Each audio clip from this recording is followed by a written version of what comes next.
Olá, meu nome é Alberto, seja muito bem-vindo e bem-vindo ao canal Dev Eficiente. O vídeo de hoje é sobre aprendizagem e eu quero contar para vocês um caso real que aconteceu comigo, onde eu aprendi apenas de maneira superficial uma tecnologia e com esse aprendizado eu fui capaz de entregar uma solução que me poupou muito tempo e agilizou muito o lado da empresa que eu trabalhava.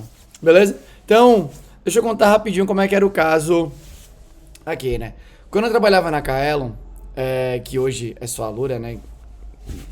Já faz um tempo agora, em determinado momento ali da linha do tempo, eu tinha uma responsabilidade que era de cuidar ali, né, do treinamento das pessoas que davam aula, da agenda dessas pessoas para que elas pudessem dar as aulas presenciais e tinha que fazer esse escalonamento das pessoas de modo que todo mundo fosse dando aula, mas que ninguém eventualmente ficasse sobrecarregado ou sobrecarregada e por aí vai, né? E esse era um problema que consumia o juízo da pessoa que estava nesta posição já fazia tempo na Kaelon. Porque era sempre meio estressante, né? Você tinha um grupo de pessoas que eram full time da Kaelon, de pessoas que davam aula como freela dentro da Kaelon, e a gente tinha que organizar essas aulas todas, né? E eu tinha que organizar, e antes de mim quem organizava era Sérgio, que trabalha lá, inclusive até hoje, né? Um dos sócios e tal.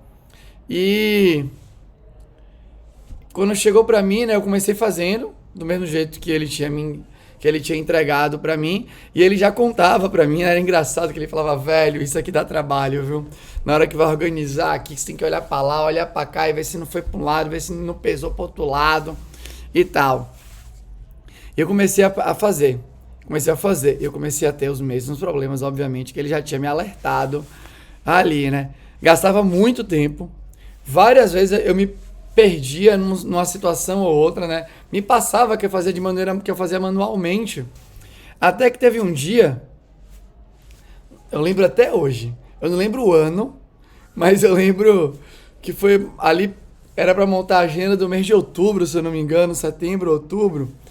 E aí tinha muitos clientes, né, que pediam aula na Kaelon, empresas para fazer aulas em company e tal. E essas empresas iam pedindo as datas e eu tinha que ir pegando essas datas que vinham sendo solicitadas e encaixar em cima de uma agenda que já estava formada para aquele determinado intervalo de tempo e tentando garantir que as aulas poderiam ser dadas, né? E aí teve uma determinada vez que eu errei completamente a conta e eu aceitei mais aula do que tinha gente para dar.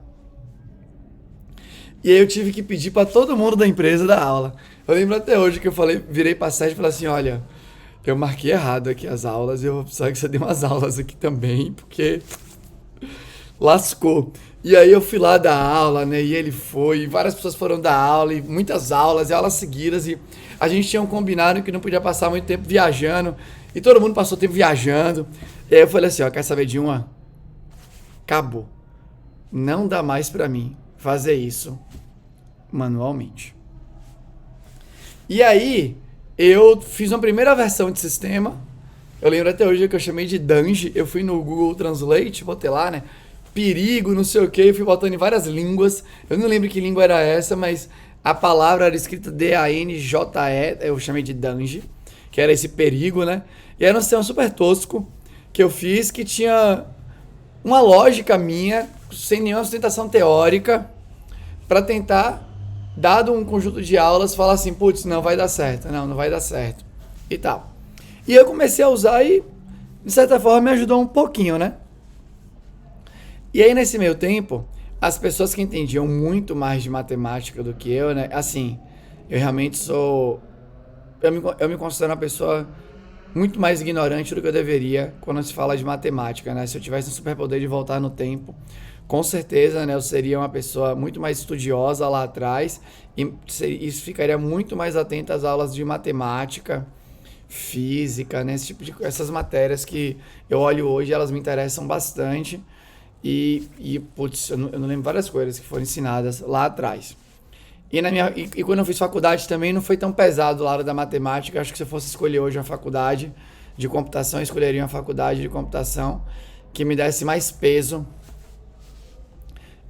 para matemática. Mas enfim, E aí a galera falou, olha, esse problema de escalonamento é um problema que da classe NP completo, não sei o que, assim, gente. Eu não sabia lá, eu continuo sem saber direito hoje, beleza? Mas eu deixei aqui, né? Então você tem esses problemas aqui, né? Que são não da... São algo... Não tem um algoritmo que pode resolver o problema em um tempo supostamente interessante, né? Acho que no resumo da ópera, bem superficial, provavelmente errado, é isso. E um desses problemas é o problema de escalonamento. Então eu tinha um monte de gente com essas salas, né? Com essas alocações de sala. Com essas salas eu precisava colocar as pessoas na sala. E qual que seria a melhor ali? Então me falaram isso, olha, esse problema é um problema NP completo. E você não tem... É muito difícil ter um software para isso, né? E tudo mais, é muito complicado. Eu falei, poxa, difícil, né? Aí eu lembro que Paulo, o dono o sócio fundador da Alura, né? Ele, Guilherme. Paulo mandou para mim uma vez no chat, velho, você já viu esse projeto aqui da Red Hat? Aí ele me mostrou esse projeto aqui, ó. Que chama OptaPlanner. Eu nunca tinha ouvido falar. Nunca tinha ouvido falar. Mas o que é que o OptaPlanner pode fazer, né? Ele consegue ele consegue tentar resolver esses problemas de alocações, né? E tudo mais. E ele explicava aqui o que é que ele fazia, né? Que tinha as constraints que eram hard, as constraints que eram soft. E não sei o que e tal. E eu falei, pô, eu nunca ouvi falar. Mas parece que é o que eu preciso, né? Parece que se eu conseguir utilizar isso daqui, eu vou resolver boa parte do meu problema. E ele vinha com esses vários exemplos aqui, eu acho que nem acrescentou muitos exemplos, né? E tinha esse clássico aqui, né, do School Timetabling, que era, de alguma forma, um tanto quanto similar ao que eu queria fazer, né, o Task Assignment também e tal. E aí, o que aconteceu? Quando eu fui ler a primeira vez a documentação, né, e tudo mais, eu falei, Jesus amado, eu nem sei direito aqui, né? Porque você podia escolher os algoritmos que ele ia aplicar para tentar encaixar as coisas e tudo mais. E tinha algoritmos genéticos, e algoritmos de força bruta, e algoritmos de não sei o que. E tinham N configurações e tal. Então o que aconteceu? Eu só queria, o meu objetivo era o quê? Ter um software que eu, dado uma lista de pessoas que davam aula, com as suas características, então tinha gente que preferia dar aula à noite, tinha gente que preferia dar aula de manhã, tinha gente que preferia dar aula o dia inteiro, tem gente que preferia dar aula de sábado, tinha gente que preferia dar aula de domingo, tinha gente que não queria, que era o inverso disso tudo que eu acabei de falar. Então eu criei uma configuração, né, considerando essas características e os treinamentos que cada uma das pessoas davam, e aí eu tinha de um lado as pessoas com as características, e do outro lado eu tinha as turmas que estavam agendadas. E casava muito bem com o que o OptaPlanner queria fazer. Só que o OptaPlanner, né, implementa esses algoritmos em cima dessas bases matemáticas e tudo mais, as quais eu não sabia antes e continuo sabendo pouco, perto de zero, até hoje. E mesmo assim, eu fui capaz de, dado que eu tinha um objetivo claro, eu fui capaz de entrar aqui no site do OptaPlanner, aprender o suficiente para entender como é que ele fazia as configurações, tudo baseado em annotations ali e tal. Então eu aprendi o suficiente, consegui aplicar no contexto da Kaelon, né? Então eu aprendi ali sobre o que era hard constraint, o que era o soft constraint, assim, o mínimo do mínimo. Tive que aprender também a usar o tal do Druce, que é um outro projeto da Red Hat para você escrever regras utilizando não sei se é uma DSL externa ou uma linguagem, né? A diferença ali entre a DSL externa e uma linguagem, para mim talvez seja sutil. Aí eu sei que eu também aprendi isso daqui, só o suficiente, assim, eu não sabia vários comandos do Druce, o que eu ia fazendo? Ia pegando os arquivos de exemplo e modificando. Então, eu aprendi o básico do básico, só para cumprir meu objetivo. E, gente, eu fiz o software. Eu catava tudo que era todas as turmas de uma API que era disponibilizada no sistema interno da Kaelon. Tinha essa lista de professores e professoras configurada num JSONzão que eu mantinha como banco de dados. Eu apertava um botão, bum! e vi uma lista das aulas preenchidas. Eu juro, eu quase chorei quando eu vi isso acontecendo e vi funcionando de verdade. Por quê? Porque as empresas começavam a pedir as turmas e eu simplesmente falava assim: adiciona essa turma aqui nesse bolo, aperta o botão para ver se vai ter jeito de ter alguém dando aula. Aí o software falava: pode, não quebrava nenhuma hard constraint, que era essa constraint que se quebrasse algum desastre ia acontecer. Então, agenda. E eu fiz isso, putz, ajudou muito meu juízo, que eu não precisava ficar me estressando. Ganhei um tempo absurdo de trabalho, melhorei a qualidade das alocações, porque eu conseguia testar várias versões de alocações, fazendo mudancinhas ali, né, apertando só um botão, que era um trabalho que demandava muito tempo e me estressava um pouco. Agilizei, né, aumentei a velocidade do tempo de resposta para a galera que estava na parte comercial da empresa. E tudo isso sem saber necas de catibiriba das bases que o Optaplanner como projeto, né, implementava em cima para facilitar o meu trabalho. Beleza? E por que eu quis contar? Mesma coisa valeu para o Drus, que eu utilizei para implementar as constraints ali, né, que eram hard e soft. E por que eu quis dizer isso? Porque eu já falei aqui no canal, eu acho que eu volto a repetir, a profundidade do seu aprendizado depende da complexidade do contexto que você vai enfrentar. Então você não precisa, e aqui é um caso real que aconteceu, né? Eu lembrei disso conversando com uma pessoa do trabalho nesses dias. Acho que foi com o Jordi. Você não precisa aprender tudo sobre alguma coisa para resolver qualquer tipo de problema. É importante você ter clareza do que você quer fazer com o conhecimento. Eu gosto de falar, né, que profissionalmente eu sempre encaro a educação como um meio para buscar a performance necessária, e performance sempre é contextual. Nesse meu caso, eu só precisava fazer escalonamento, eu não precisava entender nada de matemática, de problemas, da classe de problemas NP completo, saber quais eram, quais não eram, quais eram as possíveis soluções. Eu só queria fazer o agendamento. Esse era meu problema. E o projeto aqui conseguiu me dar a abstração necessária para eu? Acho que não, para mim, né? Sei lá. Para que eu, com toda a minha ignorância ali, conseguisse desenrolar. E deu muito certo. E aí, só para você ver esse negócio do contexto, né? Eu falei, putz, isso daqui é um problema grande, né? Porque isso acontece, sei lá, com o escalonamento de pessoas que trabalham em estacionamentos. Isso acontece com...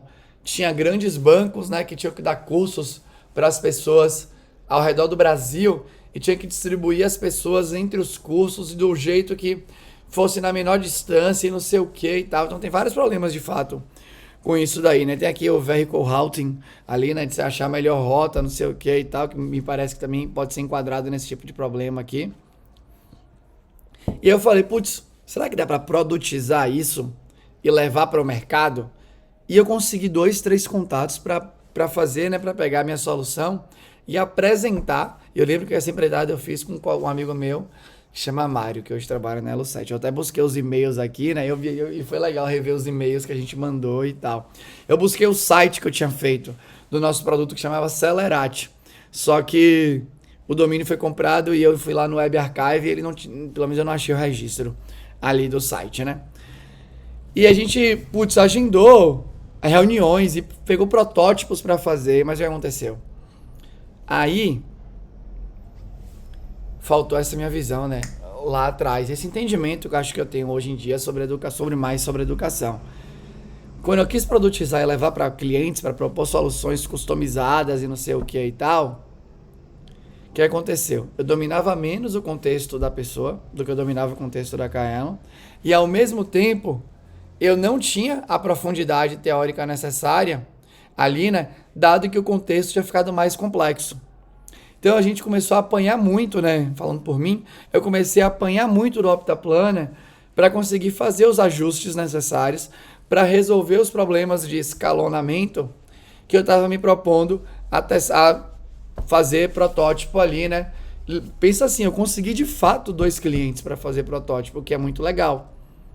Só que eu não entendi que o contexto, que a complexidade do contexto tinha aumentado e mantive o meu nível de conhecimento. E aí não foi suficiente, meti os pés pelas mãos e não deu certo ali, né? Consegui levar uma solução legal para as pessoas.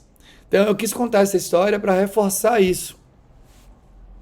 Não fica bitolado ou bitolada em ter que aprender. De novo, né? Eu vou dar os exemplos clássicos aqui. Eu vou fazer uma aplicação web com Spring. E agora, será que eu vou ter que aprender todos os recursos da linguagem Java? E eu vou ter que aprender, sobre reflection. E eu vou ter que aprender sobre muito de polimorfismo, que é um recurso, geralmente, né, de linguagem orientada a objeto aí, né? Ou de invocação dinâmica, que aí vale para tudo que é tipo de linguagem e tal. Eu vou ter que aprender sobre todas as collections do Java, não sei o que. Então, depende do que você vai fazer. Talvez você consiga fazer o seu serviço aí com Spring sem nem saber Java direito. Que nem era o caso quando acontecia quando tinha o Rails, que a galera nem sabia Ruby direito e tava codando lá o bagulho com Rails e saia do outro lado e tal. Você pode fazer um sistema com React sem saber JavaScript direito e não tem problema nenhum.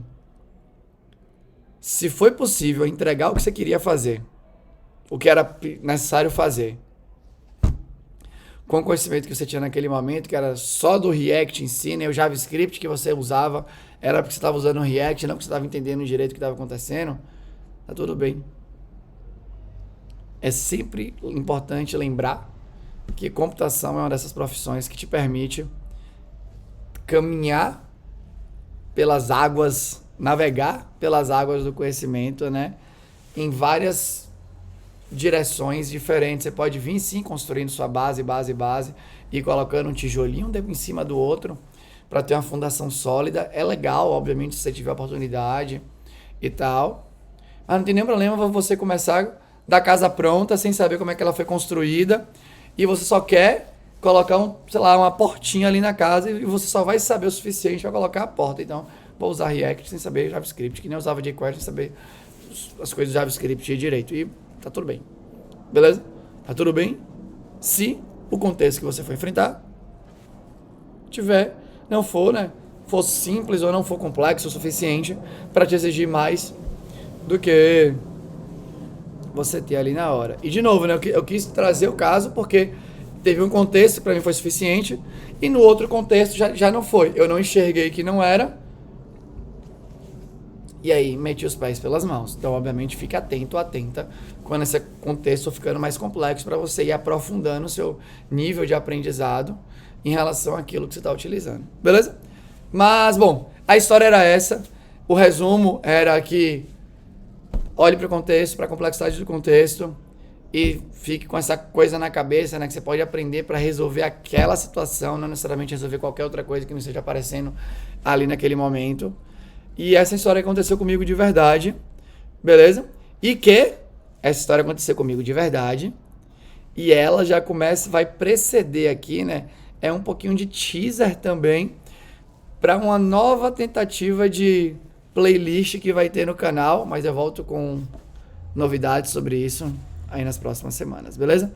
Mas era isso. Se você gostou, deixa um comentário aqui. Se você não gostou ou tem um comentário construtivo, deixa aqui também. Eu vou ter o maior prazer em responder. Era isso. Tchau.